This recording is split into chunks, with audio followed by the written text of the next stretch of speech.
Assalamualaikum warahmatullahi wabarakatuh. Baiklah adik-adik semua, kali ini Pak Pandani akan coba membahas soal uraian pada buku Erlangga kelas 10 karangan Irnaning Tias, penerbit Erlangga, kurikulum K13, pada materi ruang lingkup biologi. Soal nomor 1, uraian. 1. Sebutkan 4 karakteristik sains dan jelaskan artinya. Oke, jadi yang ditanya adalah 4 karakteristik sains. Oke, sekarang kita bahas. 4 karakteristik sains itu, pertama, sains itu ya, sains. Oke. Sains disebut juga dengan pengetahuan. Oke. Kemudian, sains ini memiliki 4 karakteristik. 1, 2, 3, 4. Oke. Apa saja karakteristik dari sains itu? 1, ada namanya rasional. Apa itu rasional? Sains rasional berarti sains merupakan hasil dari kegiatan berpikir logis dengan menggunakan nalar atau rasio yang dihasilnya dapat diterima nalar manusia. Artinya sains itu bukanlah sesuatu yang bersifat tahyul atau cuma menakut-nakuti tanpa ada pembuktian secara wajar. Jadi ilmu dalam sains itu atau sains itu bersifat logis, jadi bisa kita terima dengan akal sehat. Oke, yang kedua ada namanya, sifatnya adalah objektif. Oke, ini berasal dari kata objek.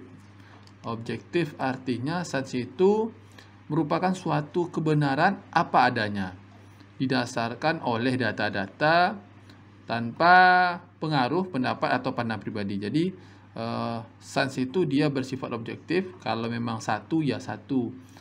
Kalau kita lihat warnanya biru ya kita tulis warna biru.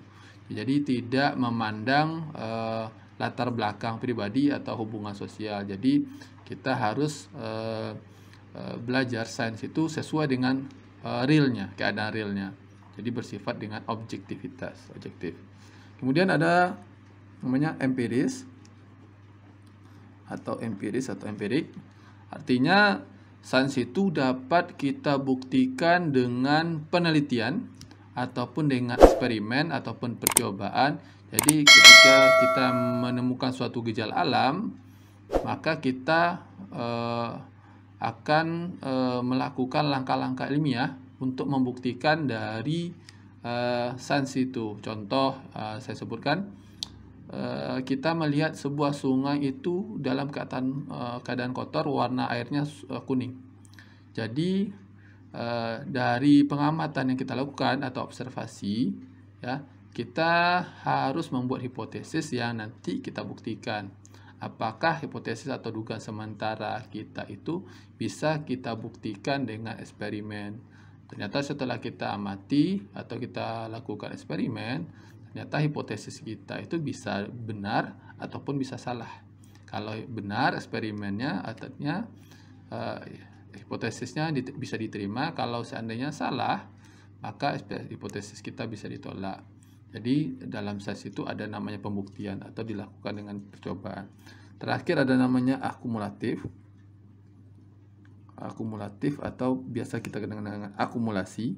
Kalau akumulatif itu artinya sains itu dapat diperbarui, disempurnakan, diupgrade, apalah namanya. Jadi sehingga dari yang masih banyak kekurangan menjadi suatu yang lebih sempurna lagi, sempurna dan sempurna. Jadi sains itu selalu dikembangkan menjadi ke arah yang sempurna. Walaupun kita tahu teknologi yang kita buat oleh manusia ini tidak ada yang sempurna, pasti ada kekurangannya. Jadi inilah 4 dari karakteristik dari sains, yaitu rasional, jadi logis, objektif sesuai dengan kenyataannya, empiris, yaitu dapat dilakukan pembuktian dengan eksperimen, dan akumulatif artinya bisa diperbaharui. Terima kasih sudah melihat video pembahasan ini. Jangan lupa di like and comment. Semoga bermanfaat. Terima kasih. Selamat nonton. Assalamualaikum warahmatullahi wabarakatuh.